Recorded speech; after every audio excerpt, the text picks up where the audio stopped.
All right, everybody. Hey, we are ready to rock and roll here. Our next speaker here on Note Camp 2022. This guy is just got a wealth of experience, over 4 decades of experience as a real estate investor, broker, and realtor, loan officer. Just absolutely a wealth of knowledge with a wealth of experience, and he's a staple in our speakers because what he provides, everybody needs.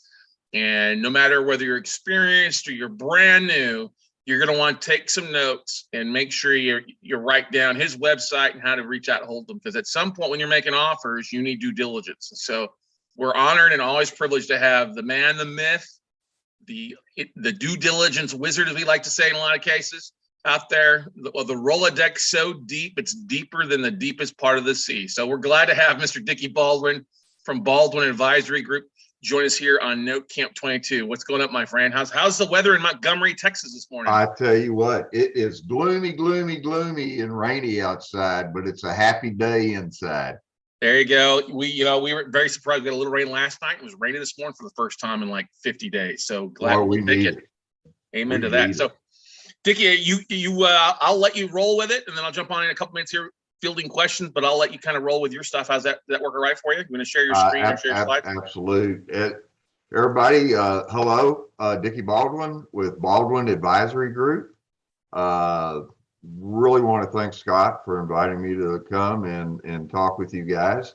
Hopefully, you'll be able to see what Baldwin Advisory Group is all about, and it's really better known as BAG, B-A-G. And can you see my screen, Scott? Nope. Did you hit the share screen? I thought I had. Hold on. Share screen, and then it should let me go back again. You know, I'm an old man. All right. So it looks like, we see your computer screen. There we go. Perfect. Wonderful. Wonderful. Well, to tell you a little bit about Baldwin Advisory Group, and then we'll get into some meat and potatoes. As Scott mentioned, I have been around a very, very long time, a little over 40 years now. Have done everything in the industry that I guess you could possibly do, from realtor to originator to title search business, as well as being in your shoes as an investor. 2018, I had turned 70. Figured it was time to hang it up and play golf every day. But after about 3 days and getting a hole in one every time I went out and play, I got really bored and decided, wait a minute, I want to go back to work. Hence the beginning of Baldwin Advisory. Why did I put it together? Throughout all the years of being in the industry, especially when new people come into it, they just don't know where to go to get something done for their due diligence or attorney or whatever the service may be. So I put Baldwin Advisory Group together, better known as BAG. And as you can see by the slogan, one bag for all your real estate services.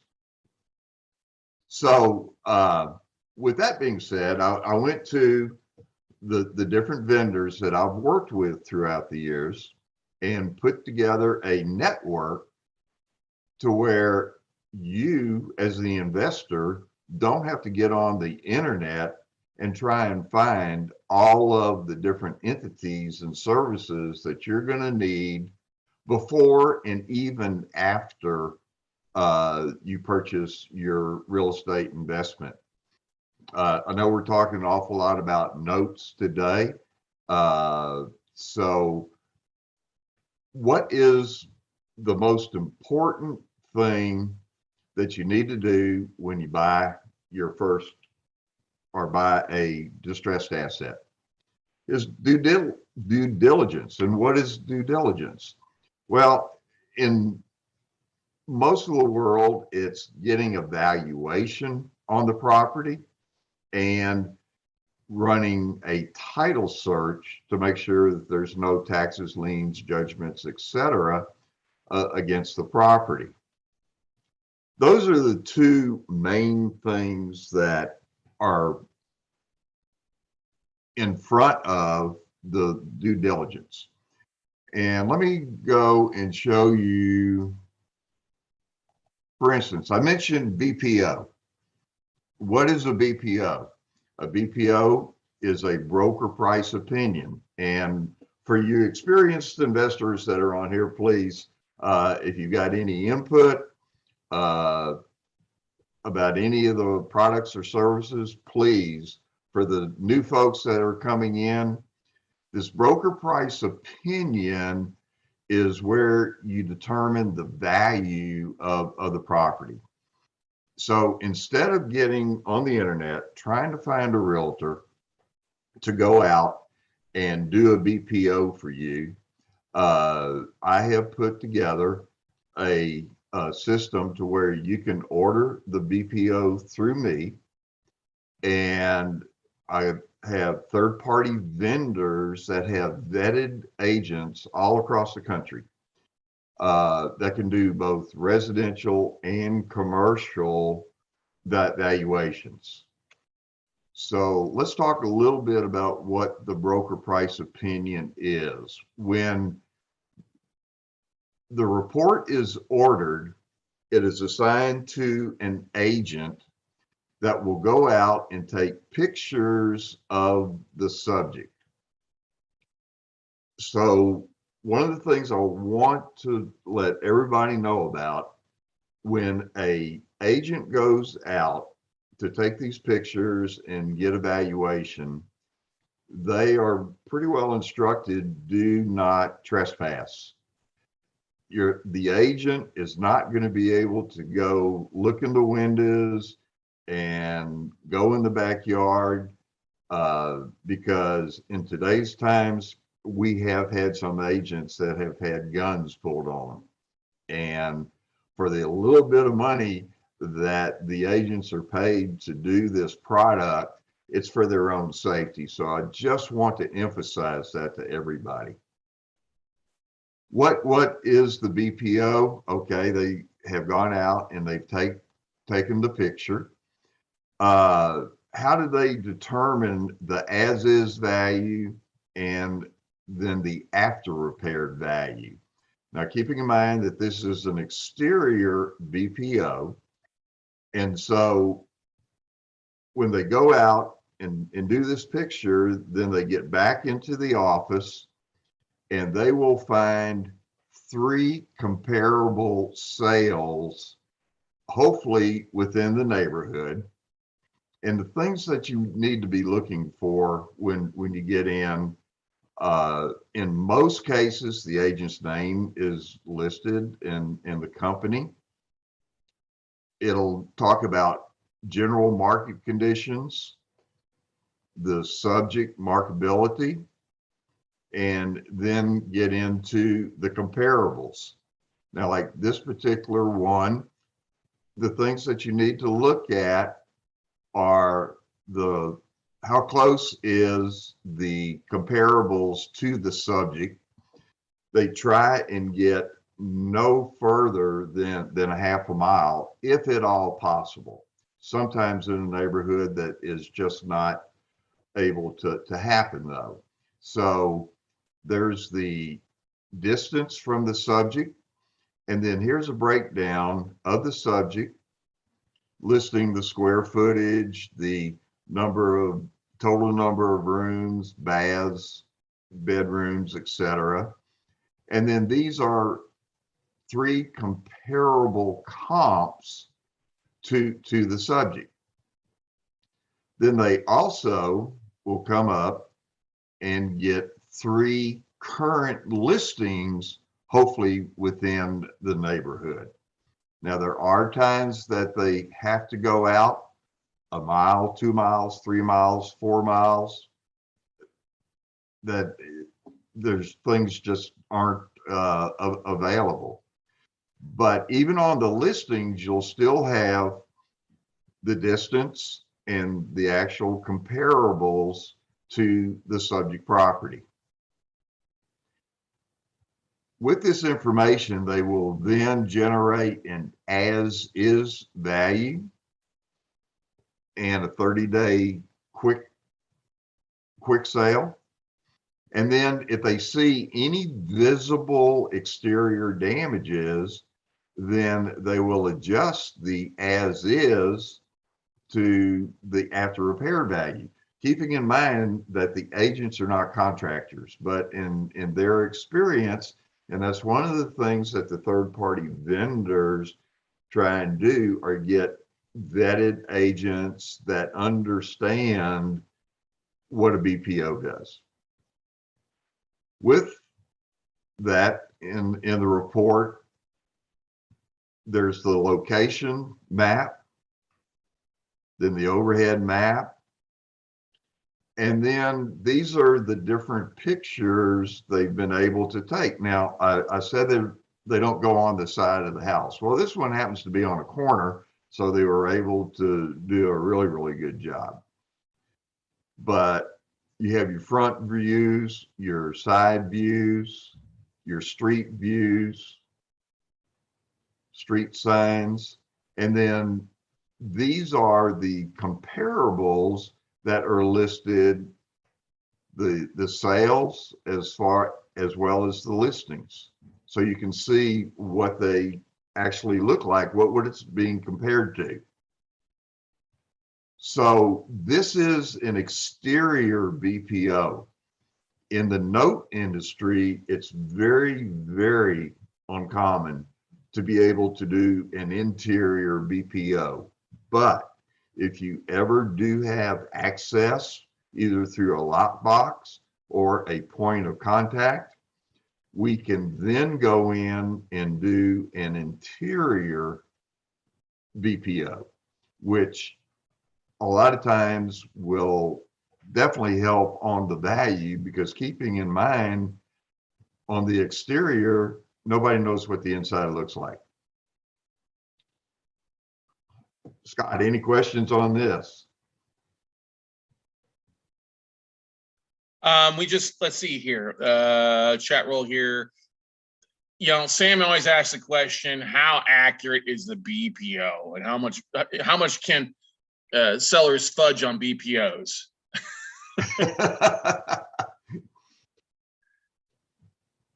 Okay. There's always, I mean, in all honesty, you can get two agents looking at exactly the same property, and chances are they are not going to have exactly the same value. In most instances, I would say, because I do several hundred of these every month, in most cases, the value is very, very fair. But if you receive a BPO and you disagree with the value, and not because of Zillow, not because of Realty Track, but if you have comps that are comparable to the subject and they are not in this, I will always be able to go back and have the BPO reviewed. Let me explain another reason why going through a third-party vendor instead of just trying to find an agent on your own. If you can find an agent to do it, number one, you don't know what their pricing is, you don't know if they've got the right forms, and in most cases, they at that time want to go out and get a listing and not get a value. That's where a lot of times the value will get skewed, is when that non-vetted agent will go out because they want a listing. The agents through the third-party vendors are paid to go out and do a job, and that is to get a value, not to get a listing.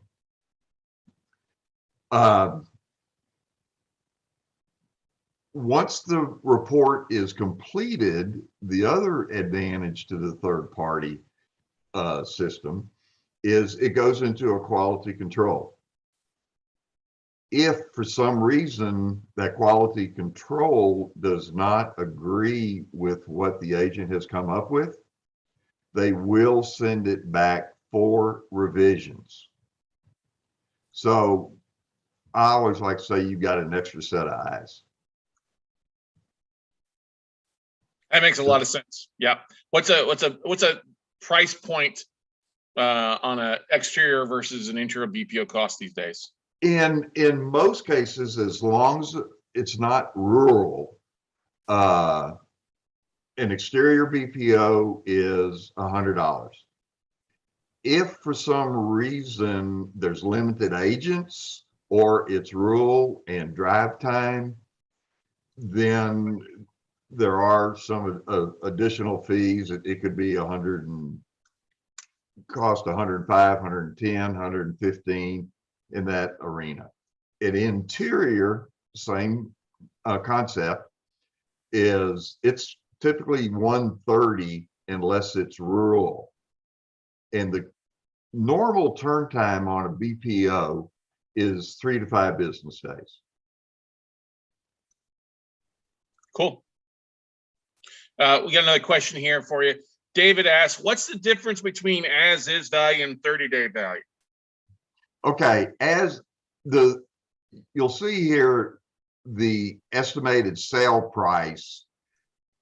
The as is the normal sale of the marketing 90 to 120 days. If somebody wants to turn around and just get rid of it quickly, then that's where the 30-day quick sale will come into play. Especially if normal days on market are like 90 days or 120 days, obviously you'd see that asset, to sell an asset is going to be at what you want at full value, be that. But if you really wanted like a fire sale at 30 days, that's what that kind of means too, there for you, correct? Correct. Awesome. Good stuff. Let's see what Any else. other questions on a BPO? Let me see here. We got that. Answered that question. How many photos should an agent take on a BPO? Now, exterior we know versus interior is going to be different. But on an exterior BPO, what kind of photos should an agent have? Well, it typically will have 1 to 3 of the frontage. For instance, if there may be a tree in front of this house, then they'll take a frontal view and then they'll move over a little bit and try and get past the tree. And then, like on this particular one, we've got 1, 2, 3, 4, 5, 6, 7, 8, anywhere between 6 to 10 pictures normally. And once again, if you get a BPO, and I scan these a lot of times depending on the day, and if I disagree with what I'm seeing, I'll send it back to QC and get a correction made. Cool. But, and in all honesty, Scott and I had a BPO that the agent didn't do a good job, but that agent is no longer with that third-party vendor anymore either.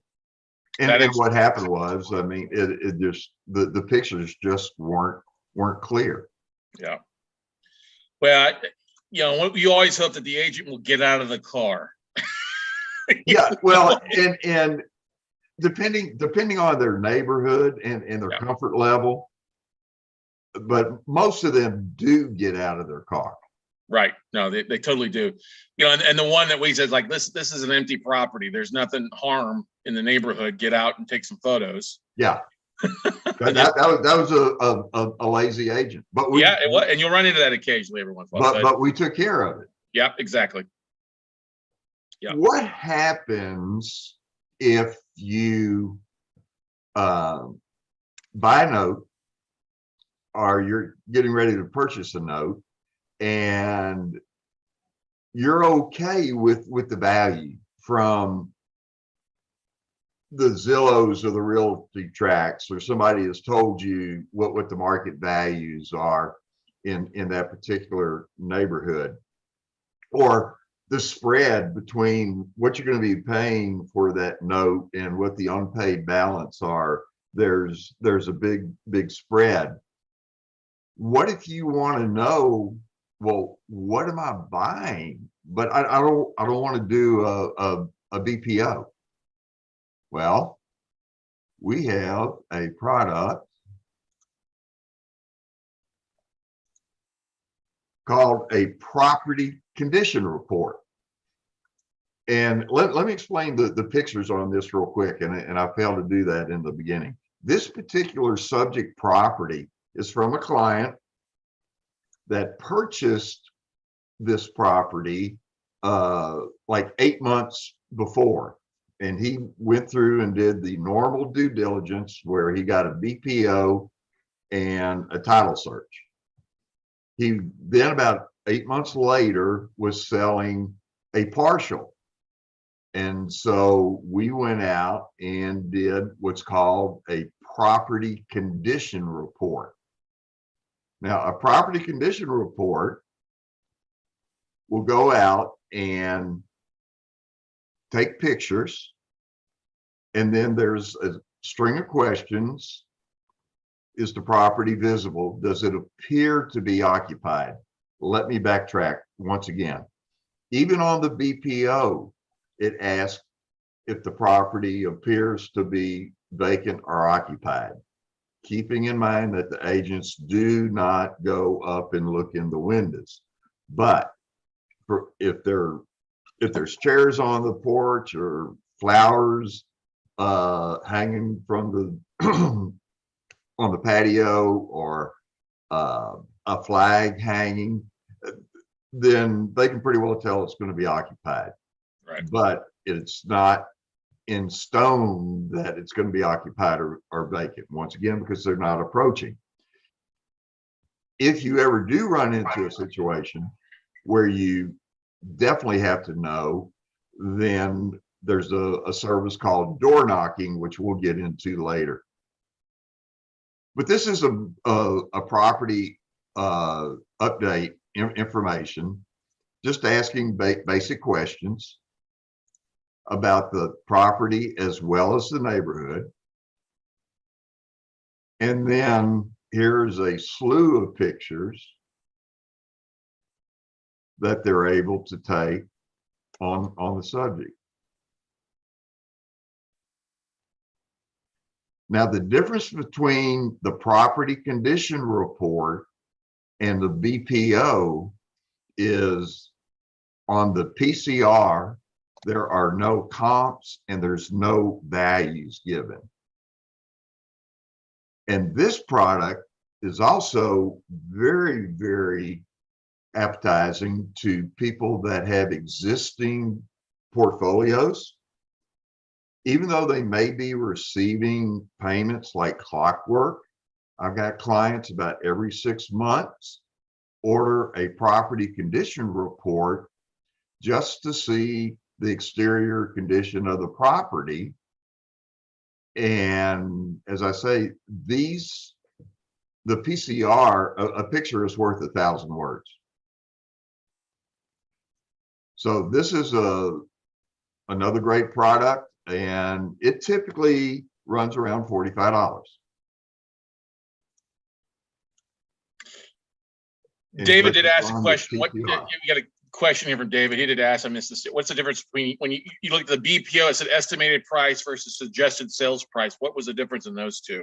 If you look at your BPO, not sorry for the property inspection report question, but for on the BPO, David. And the question was, I'm sorry? What's the difference between estimated and suggested? What's price? Okay. We'll come down in the report, and there's a section that shows estimated cost. They're saying there's approximately $6,500 of roof repair, approximately $1,100 of guttering, and approximately $1,000 of siding repair. Then with that cost, that's how it went in the as is. From a visual exterior, you're looking at, you know, $8,000 in repairs. You've also got to be careful of that, because you don't know if your realtor is a great handyman too. Absolutely. That's why I say the agents are not contractors. Yeah. They're estimates. So this is one thing I just had that happen on a BPO. The repairs, there was a big difference in 30 as is sale versus that. And I was like, listen, the realtor was telling him if we replace the AC and replace the whole roof. And we called the agent and I was like, what? These photos look great. What are you talking about? Well, we're just being estimated. Well, I said, you're overestimating. That's not your job on that stuff. Yeah, I can understand if there's a little bit of light repairs, but you're basically throwing my value off by 50 grand. And that's not it. The as is value is where it's at. You know what I mean? Not if I repaired everything, I says it's rent ready to move in right now if I wanted to. He's like, well, yeah, you're right about that. So you see a big difference, make sure the photos match up that difference. You know what I mean? Right. Absolutely. Did I lose you? No, I'm here. Okay. I just have my camera off so that you guys are, it's just, I lost my pictures. Oh, you're still here. Your smiling face is still there, bud. All right. So any questions either on the broker price opinion or the property condition report? That's good. David said thanks. Okay. Now, what if you didn't want to pull the BPO? There's another system to get value, and that is an AVM. And that is an automated valuation method. Now, in the AVM, on this particular report, they combined the AVM and a property condition report. So it's going to be showing the picture. But the AVM is where they will pull all of the values in the neighborhood and come up with a median value. And as you can see, it says confidence level is about 50%. Well, if you remember on our BPO, we came out with the value of about $55,000. So in this particular case, the AVM is pretty close. But it gives maps of the comparables and then gives property information. Typically you don't have the borrower information, but it gives the sales history of the subject. These are all the comparables that are utilized in the AVM, keeping in mind they have not gone to the subject. They didn't see that roof needing work. They didn't see the siding in the AVM because this is all automated. But I like these reports because in many times they do show pictures of all of the comparables, be it a listing or be it a sale. And it gives the breakdown of each of the information. So a lot of folks like using the AVM versus going to the BPO. Where you see there's a lot of information in this AVM. And unfortunately, it doesn't always show a picture. But the subject is on each page comparing either the listing or the sale. That's a lot of information, and it's got that is a lot, but it's good stuff. It's a really good thing. And then, as you can see, this is the report that we looked at in the PCR, because this was done as a whole unit, but I wanted to show just what the PCR looked like, and then all of the incentives of the AVM. So David asked a question. He goes, actually, it's Gary asked a question here. On the AVM, are they considering comparable home stats like square foot, bed, bath, age, etc.? Yes, let's go back, and we'll just go right up to the top. All right, comparable one. The distance is 0.11 miles. The list price on this one was $80,000. The list date was in 2021. It sold for $72,000, and it sold in 3 of 2021, and the condition was poor, but this was a 3-bedroom, 3-bath, but it's in a different subdivision also. Here's one right next to it that sold in 2020. Now, keep in mind, this was done over a year ago. So that's why these dates seem so old. Right. But here's one for $54,000. 4-bedroom, 2-bath, and it was 0.12 miles. So is there a little work to do with the AVM? Yes, because we have, I don't know, what, 20 plus comparables that if you wanted to look at each and every one of them to get a feel for the neighborhood. Like here's one that sold in 2020 for $13,000, but it was a 1-bedroom, 1-bath. And the great part about this is it also gives the parcel numbers. Yeah, it's helpful. Yes. Does that answer the question about Yeah, it does. It totally does.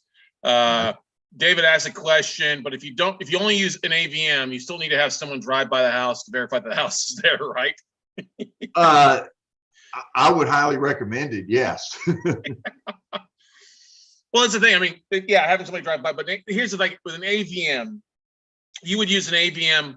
I'll give you a great example. When we're buying a bulk portfolio, a lot of cases where I'm not taking time to have a VA or somebody jump on Zillow or eAppraise or stuff like that. If I'm going to pull in bulk, I'm going to pay for an AVM. I'll pay for a portfolio of AVMs to help speed up, because that's going to add a little credibility. Because sometimes when you're buying notes, especially in bulk stuff, you want to speed things up, have it all uniform. And you hunting and pecking and trying to make things happen a lot of times isn't going to be the most effective way. I'll give you a great example. We bought a portfolio of 175 assets a few years ago. There was a paid for third party to pull an AVM on it on the front end side. And that made a lot of sense, because then we were able to kill it. And we submitted those AVMs in with our offers, but then we got the offer accepted. When we came back and pulled full BPOs, the values changed a little bit, but the seller was still going to work with us because they saw what we delivered. And so, you're not going to spend on the front end side of, making an offer on an asset a lot of money, because you don't know if the offer is going to be accepted. So, but it's still good to pull numbers you're doing in bulk there for you. So I like the AVM. It's also good. Hey, here's what we're looking at, just seeing where the market's at. If you need to provide due diligence or updated data to your investors or funding partners, that's not bad to have. Property inspection report's not bad, but an AVM also, hey, the market's kind of going in one or two places there for you. So, yeah, I mean, if you got somebody that drives by the market, and you know it really well, an AVM may be perfect for it because it's in a good condition, and if it matches up to it. Doesn't the AVM have the confidence score on it too, Dickie, somewhere? I think it's at the top. Yes. Confidence level. Yeah, it is right there. Yeah. So if your confidence level's pretty good, then great. I mean, especially if we're buying notes on condos, great. We'll just pull an AVM a lot of times to get an idea for confidence levels and stuff like. Because you're not going to be able to see inside. That's why you have forced place insurance. Absolutely. And Scott, I might also mention if somebody is on a budget, there's about a $30 difference between combining a property condition report and an AVM into one product versus the exterior BPO. Right. So you have the best of all worlds of being able to see what the property looks like, see what the value is, either through the agent's eyes or through a computer. Yeah. What's the price for an AVM again? Allison asked. $35. Right. Stephen asked a question. When the BPO is performed, does it include a look for liens, taxes, fines? No, this is a value. It's not pulling title work, Stephen. That'll be the next thing that Dickie talks about, how to pull information of what's out there as far as liens and taxes and stuff like that. Now, I failed to answer a question, I believe, about an interior BPO. Oh, yeah, that's true. Yep. They will take pictures of every room. And they are definitely in a better position to give an ARV by seeing the interior. Yeah. But Scott, how many interiors would you say out of every BPO you've done, how many have been interior? Oh, few. Yeah. Very few, because very few, because the fact is, unless it's an REO property where we have interior access, it's 10% or less in a lot of cases for the most part. So yeah. AVM stands for automated valuation model. Automated means it's pulled off like an online values. It's automated in a lot of cases. So correct. And with the BPO, the PCR, the AVM, if you ever need an appraisal, then BAG can also assist you with that, be it residential and commercial. Mm-hmm. Now, I might mention on a BPO, in some instances, it's very, very difficult to get a BPO done on a commercial property. Yeah. Because it's all different comps. But I do have a good network of commercial agents that can definitely help with the value.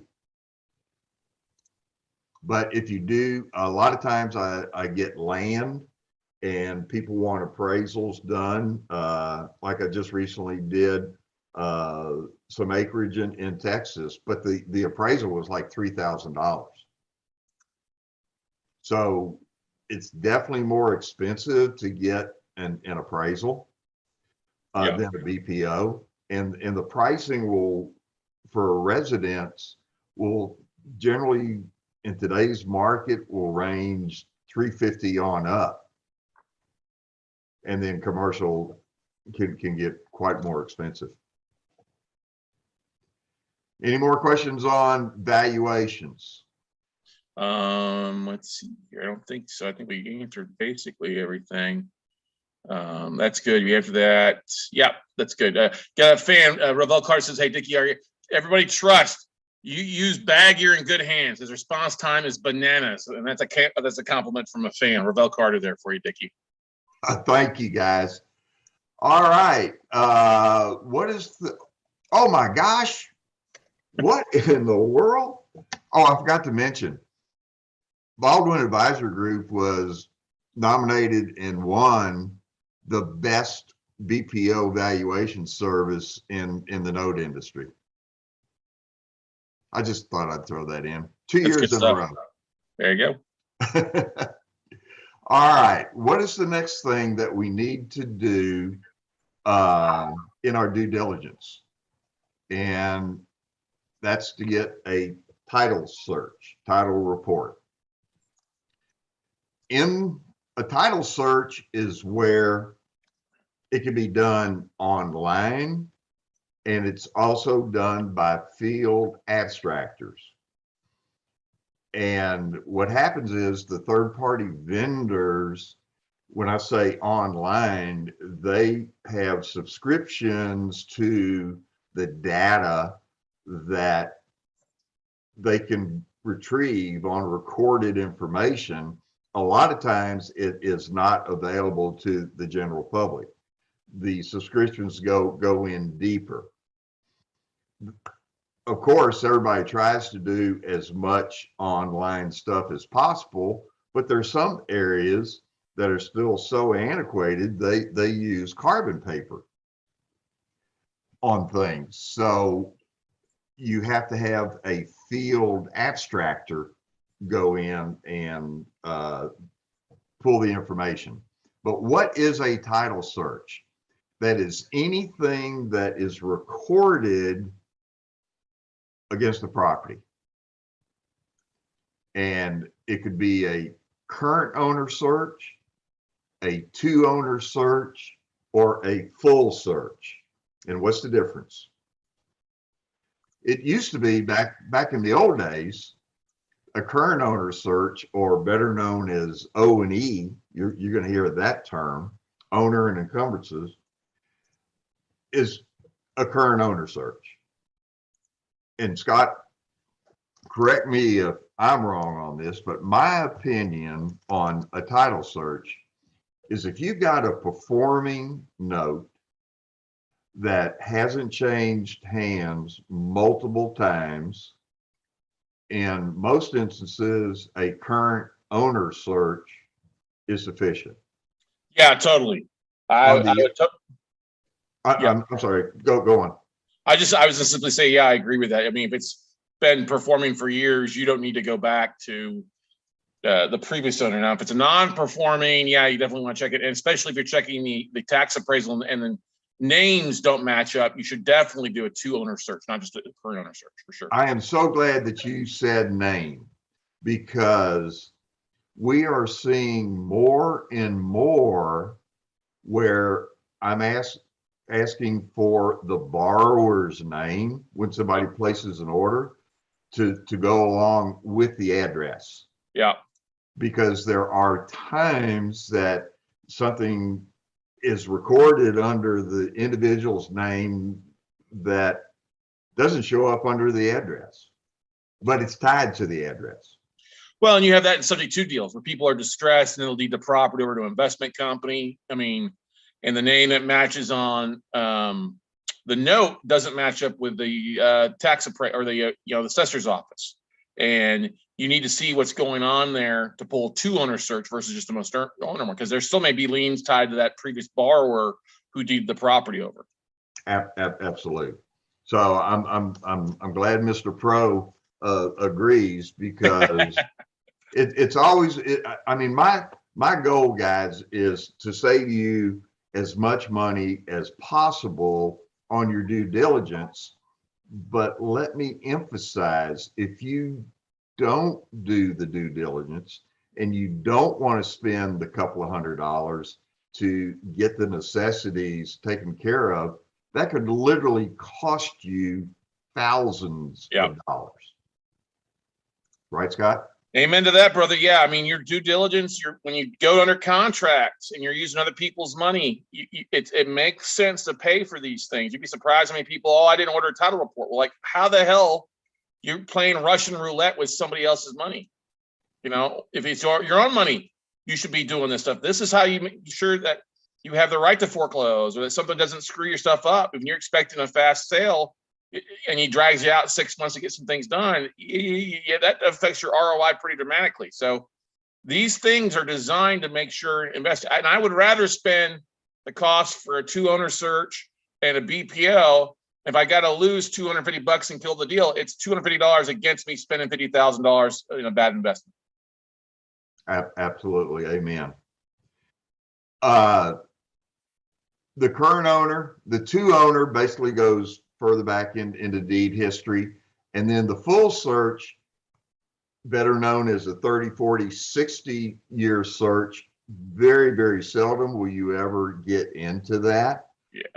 But there are times where the deed may be way, way back, and it is going to require, because the records aren't available online, where an abstractor physically has to go in and knock the cobwebs off of the records to get the information. Yeah. But the title search, broken down, the address, what owners' names were brought up, the current owner, it will give you the tax information, and then all of the deed information, all the changing of hands, be it a quick claim or special warranty deed, etc. If there's no open mortgages, and then it'll also list any liens or judgments. Now, this one was pretty clear.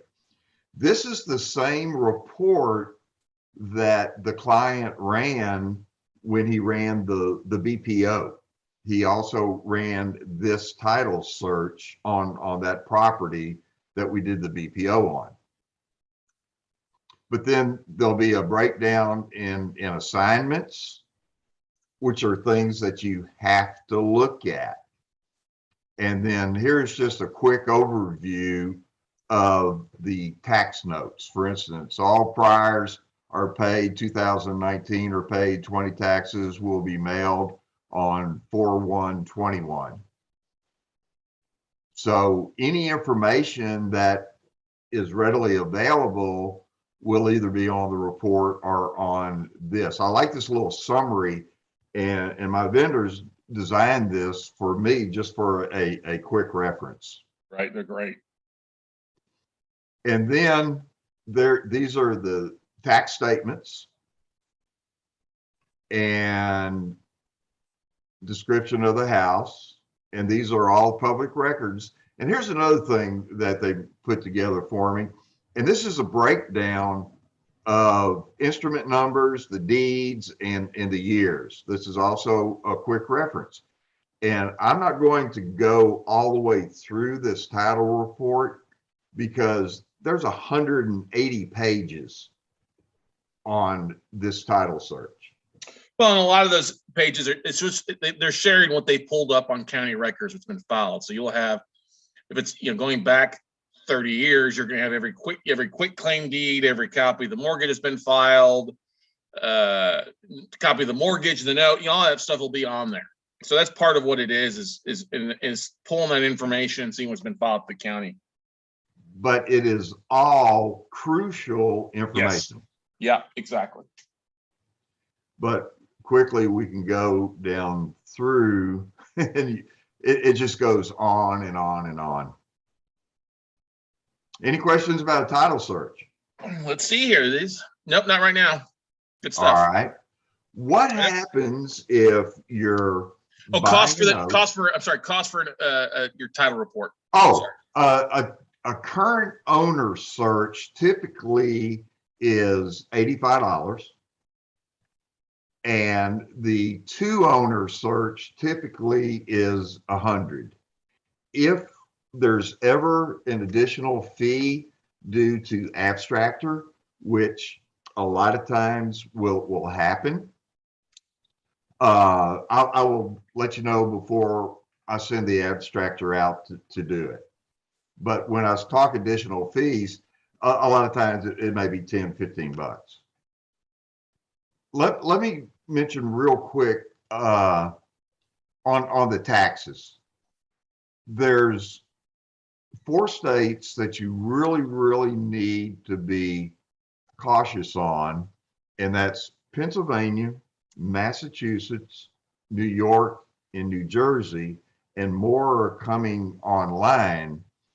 But in this little area, now this is Indiana, so we didn't have an issue. But sometimes you're going to see additional comments and say tax certs are mail away. What's happened is these states require a fee in some cases to release the information about the taxes in order to certify them. How many times you run into that, Scott? When I buy in those states, sometimes I'll run into it.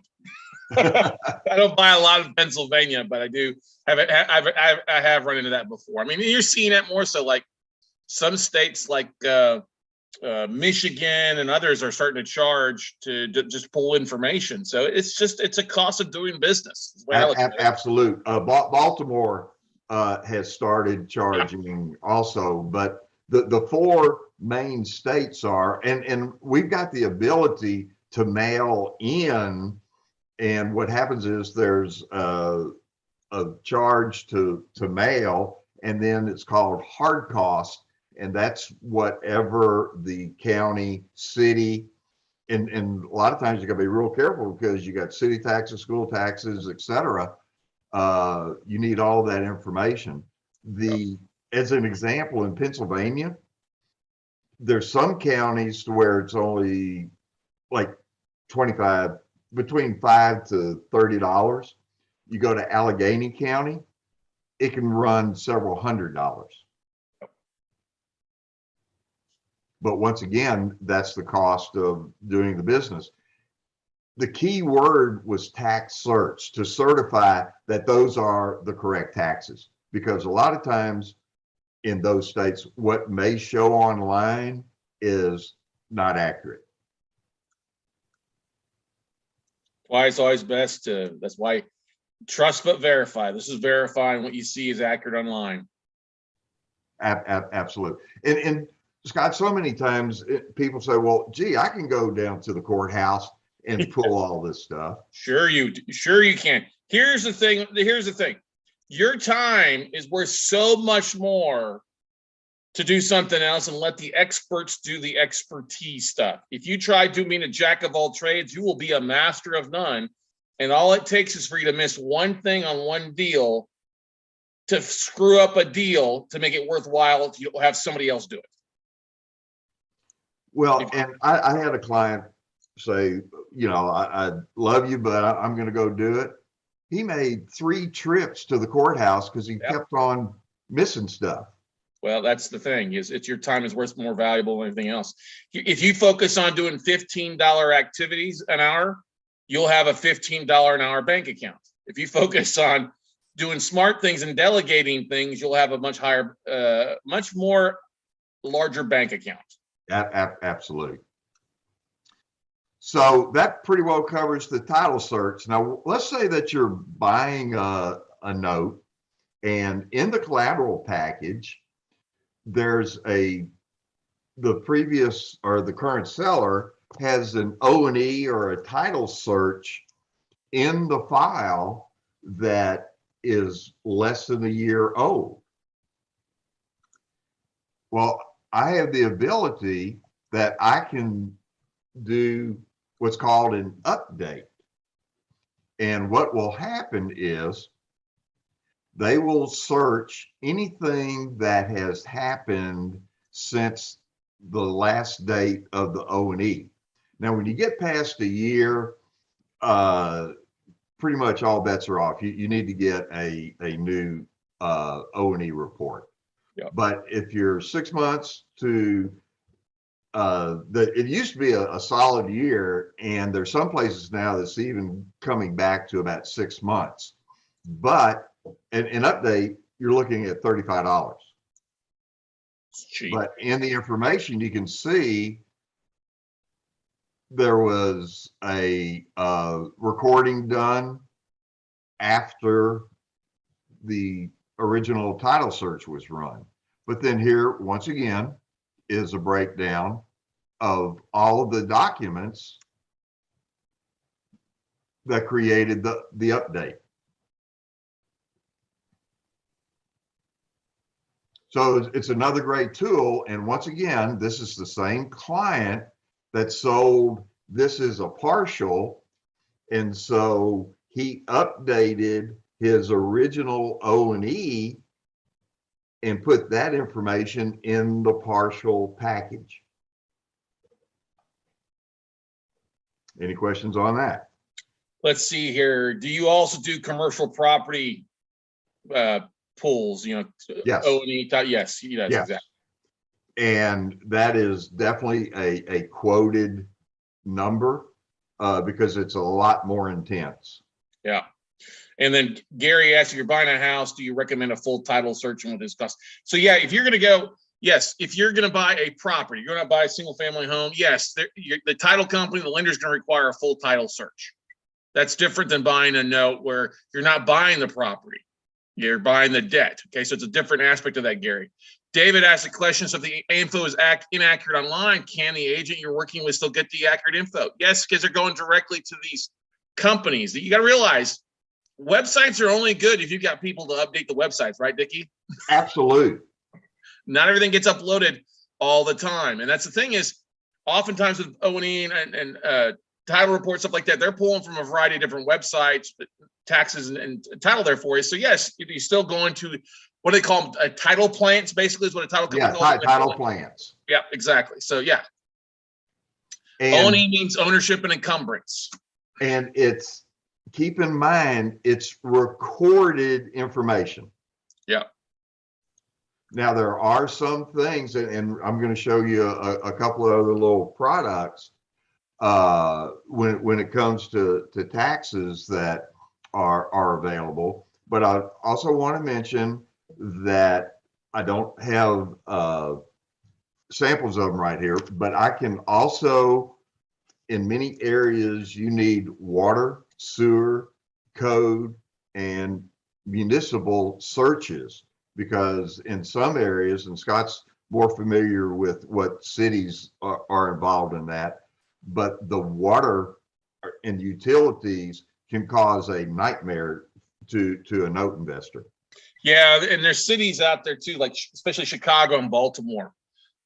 Those are two of the biggest cities that you struggle with that stuff. I mean, there was a court case actually about the water bills not supposed to follow, and I don't think they're strictly enforcing it. But yeah, those are the two things you really got to look at. And that's why we always call the city. It works in your favor to call the lien department, the city utilities department, to find out if the water's on or the power's on and what's owed, just so you don't get anything that's a surprise once you end up taking the thing down. Well, and code violations. Yeah, well, it's exactly. It's a different office too for code violations in a lot of cases too. And the reason that it's a separate product, there's a lot of times that the water and sewer and these different violations are not actually recorded. Although, as you were talking about purchasing a home and going through a title company, that is one of the things that a title company does on every sale, is they check with the utility districts to make sure that there's no outstanding bills, etc. But it's not a recorded item that would show up on a title search. Yeah. Got a question here from TES. What's the difference between lien insurance and title insurance? Okay, on title insurance, when you buy a house, a traditional house, the title company will do title searches to make sure that there's no liens or anything outstanding, and they're basically certifying that and give that in a title insurance. In the note industry, you can get insurance on the note, not on the property. So for instance, if you have $100,000 house, but the mortgage is $45,000, you could get insurance through the title company. They have to run their own reports to guarantee that, but the premium would be based off of $45,000, not the $100,000. Yep. Now there are, and Scott, I don't know if you're seeing an interest or increase on lender title policies or not. It just, I think you should get a lender title policy for your owner financing for sure. And we've seen a lot more of that popping up. I would say, when Dodd-Frank came into play, you saw a lot of people wanting to do that. And I think it's a great thing if you're owner financing. You want to sell that note at some point. Yeah, it totally makes more sense to have it with on the owner financing side. When we're buying the non-performing stuff, that's usually going to be in place anyway, the original title insurance, because title hasn't changed hands of the property. It's still the same. So we don't see a lot of stuff. Correct. And if you ever do need title insurance, one of a lender's title policy, one of my vendors is a nationwide title company that I'll be more than happy to put you with, because they run their own search, obviously, because they're insuring it. Yeah. David asked a question. I'm a little confused here. These title reports you're talking about different from the title search done when they buy an actual property? Not really. Because well, it goes back. If you're buying a property, you're going to have a title search done all the way back to make sure when the property is created. If you're buying a note, and that's that full search, that 30, 40, 60 year search. Yeah, this is just a current or to owner search. Correct. You've got to keep in mind that, as Scott says, buying a property where you have title is different than buying a note on that property where you have first lien. Mm-hmm. Good stuff. That help? Yes, sir. All right. I mentioned taxes. And a lot of times things aren't recorded. I've got another service that can go in and do just taxes. If somebody is okay with, they're sure there's no liens or anything like that, but they're needing a tax status, then we call this a tax deep dive. And all I need is the property address, the owner's name, and we can run the tax due diligence and tax deep dive. And this is a really neat little report, because sometimes it's able to give a little more information, because once again, it's not recorded information about the subject. But where this product is really good, for instance, this little property had delinquent taxes. This one right here had a tax lien. Now, here's right where we're talking, Scott. This is Pennsylvania. Yep. Look at, it's a trash lien, sewer lien. Yep. So, and then here's a breakdown of the general comments about purchasing the tax lien. But you can see here that there's $64,000 in tax lien amount that is due. Yep. This last one, and you don't need to do this every time, but I would highly recommend that if you have, or you're buying especially a non-performing note, and it showed the report, the O&E report showed that there was previous delinquent taxes, and all of a sudden they're paid. You're laughing, Scott. The report doesn't tell you who paid those taxes a lot of times. This tax deep dive will go in and give a breakdown of the redemption and when those taxes were purchased, because that individual that paid off those delinquent taxes is going to get reimbursed. Mhm. Well, but it could also be a tax sale. There's, I mean, you got to double check that, because if it's a tax certificate state, they've got to get paid, or you also got to check redemptions too in a lot of cases. Is there a redemption period if it went to a tax sale? How long do I have? Is there no? Is we wiped out? So it's totally important to have that. Absolutely. As I said, you don't need to do it on every report. Although I've got a client that sends me about 80 deals at a time, but they're a second lien buyer, Yeah. and they run the report on their portfolio just on the taxes. Yeah, that makes sense. So this is a great little product. It runs $35 plus any hard cost. Once again, the hard costs are whatever the taxing authority charges for documents, or whatever their charges are. That is a direct charge. There's many times that there's absolutely no hard cost. So this little report runs $35. Yeah. Cool. That's not bad. Real quick, I know that time's getting short here. We're still, you're still good. We've still got about 10 minutes left here. David asked a question: is there a specific method to address federally insured liens on property? No, because that federal insurance is with the government.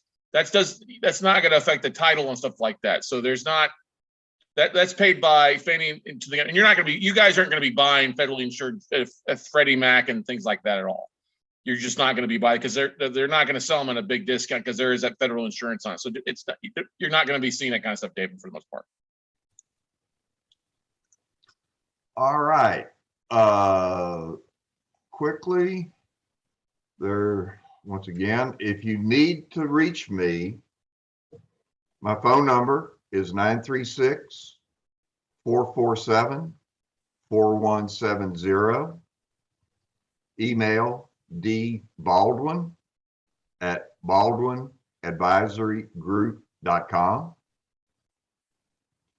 And the website, which I'm going to show you here real quick, is www.baldwinadvisorygroup.com. I apologize ahead of time. I already told Scott, my IT guy is working on my website as we speak. It's got a little glitch, but we can still see the website.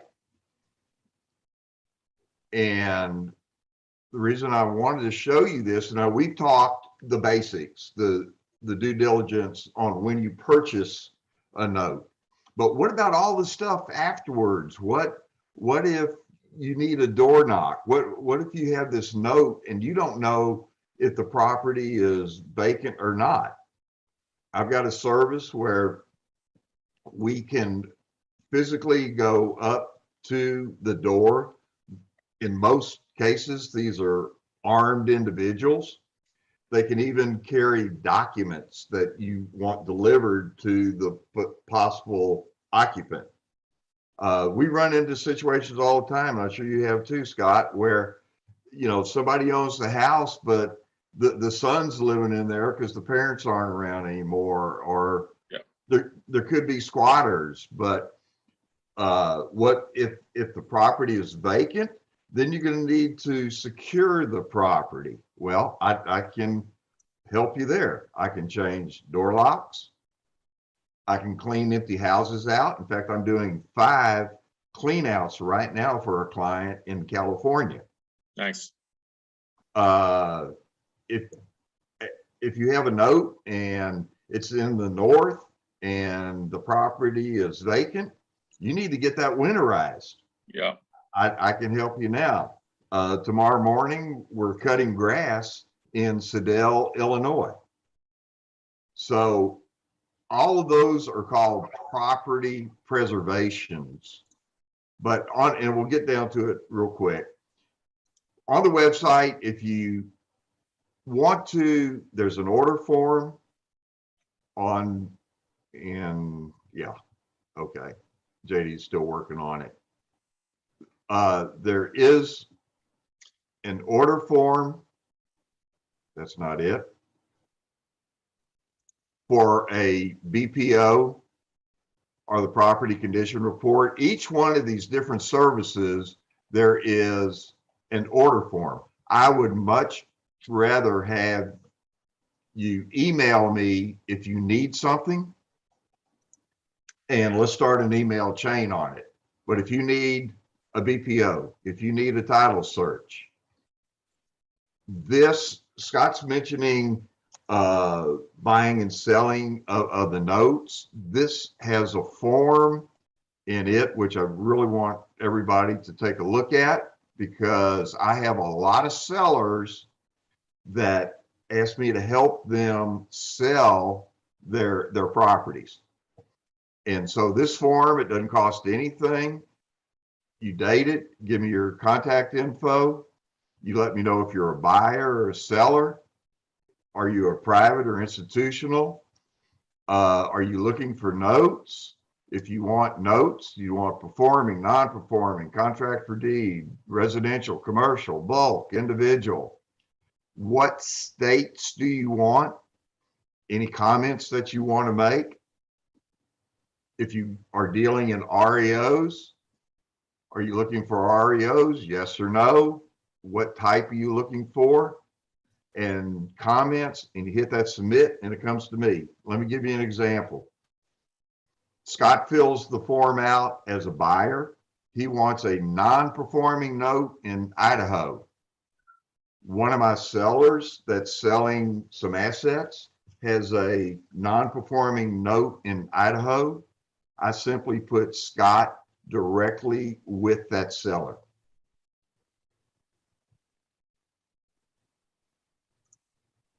Pretty simple. Very, very simple.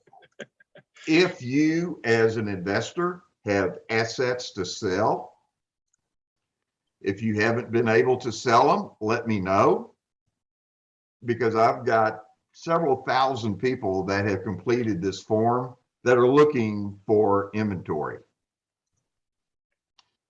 This product and this product are the only two things that typically I collect on, because I am the actual client with these third-party vendors. They private labeled the product under bag, but that's how I'm able to pass on very generous pricing to everybody, because I consider it being bulk pricing for the individual. Yeah. If you need an RMLO, here's the property preservation. As I said, we can cut grass, we can winterize it, we can even rehab. If you need a lender, if you need a title and escrow, if you have that collateral package and you need it either reviewed or there's some cloud in it and you need those cured, I can assist you with that. If you need to record that assignment, I can help you with that. If you want to store your documents instead of in a shoebox in your closet, we can store the original documents. If you need mortgage servicing, if you need self-directed IRA, if you need skip tracing, if you need a realtor, I've got a nationwide network of investor-friendly realtors that not only can list and sell your property for you, especially if you're out of state, but many of them can do the property preservation work of changing that door lock, cleaning the empty house out, winterizing, whatever. You need an attorney? I can help you with that. All of the services except for the BPO in the title search in most cases, all these others, I put you directly in touch with whoever that bag vendor is. That way you're able to talk with them one-on-one. And when the job is all said and done, you pay that vendor, not me. Mm-hmm. Full disclosure, I do have a referral agreement with my vendors. Yeah. How many of the lower 48 can you do this in? Can you do it for all 48 states? Yes, I'm nationwide. In fact, I can even do some stuff in Puerto Rico. Very nice. Viva la Puerto Rico. So please, everybody, look me up on LinkedIn. I'd love to connect with you. If you're in Alignable, I'm in Alignable. Facebook. Please, let's connect. If you ever have any questions, feel free to give me a call. By the way, my birthday is September the 17th. I will be 74 years old, and I do like scotch. Single malt scotch or blended? Hey, as long as it's scotch. I'm not picky. I'm from Texas. But do you have a favorite, Dickie? You know, believe it or not, I like Famous Grouse, but when I go out, I drink Dewar's. There you go. There's nothing wrong with Famous Grouse. It's pretty good. Oh, it absolutely is. Yeah. Yep. A little bit. I like a little Glenmorangie from time to time. Oh yeah, absolutely. Well, a client, you'll get this, gave me a bottle of Johnny Walker Blue. Yeah. Yeah. That's good stuff. I got a bottle. I got a bottle downstairs right now. They don't make it anymore either, too, do they? No. Nope. Silver's the silver for $300 a bottle. I'm waiting for maybe my 74th birthday. Question for you. Does anybody have any more questions? I mean, I really like the questions that came across. Mm-hmm. I know that everybody, it's overwhelming with so much here, but this is why BAG is here. Yeah. So people want to know the question. Guys, take the time to write it down. I mean, you want his contact information, write it down and put in the chat room there, BaldwinAdvisoryGroup.com. Be typing that in, sharing it. His phone number, 936. Come on, guys. It should not have to go in the chat roll for you guys to take advantage of this stuff. You're going to be using this stuff over and over and over again. Dickie, you're going to be coming out next week to the mastermind group too here in Austin, aren't you, for at least a day? I'm doing everything humanly possible. All right, cool. Well, we've got, and if I do, I'm staying with you and Steph. Okay, all right, come on out. You can sleep with the cats. How's that? Just joking. Good stuff there. Good stuff as always, Dickie. Well, thank you so much for coming on out, Kevin, being such a big supporter of what, and we are a huge fan of what you're doing out there, man. And we making BAG one, like I said, all your due diligence in one bag. Keep that in mind. BaldwinAdvisoryGroup.com. Get signed up with them. Put it in your favorites when you start doing whether you're traditional real estate investing, creative, or owner financing, or whatever it might be, or note investing. Baldwin Advisory Group is somebody you want to reach out to, and give Dickie a phone call. You'll visit with folks as well too, right, Dickie? Absolutely.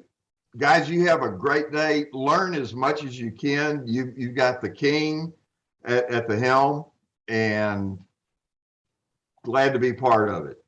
Awesome. Great stuff.